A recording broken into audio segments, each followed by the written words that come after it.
जिंदगी में कोई भी काम करो तो खामोशी से करो। खामोशी से किए हुए कामों में बरकत होती है और कामयाबी होती है। जो काम पहले से ढोल बज जाए वो कभी भी अपनी मंजिलों तक नहीं पहुंचते, और जो काम खामोशी से किए जाएं वो अपनी मंजिलों पे पहुंच के खुद से ही जो है ढोल बजते हैं।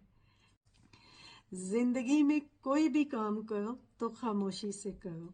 खामोशी से किए हुए कामों में बरकत होती है और कामयाबी होती है।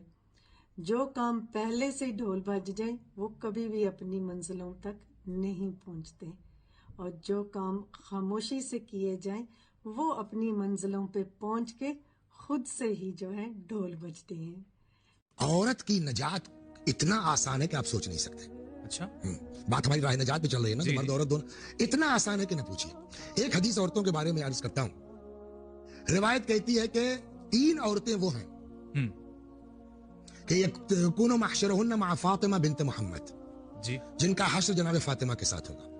1, 2, इनको फिशार कब्र से बचा लिया जाएगा। अच्छा, 3, 1000 शहीद के बराबर अजर दिया जाएगा। 1000? यस जी। मामूली चीज है क्या चीज यहाँ?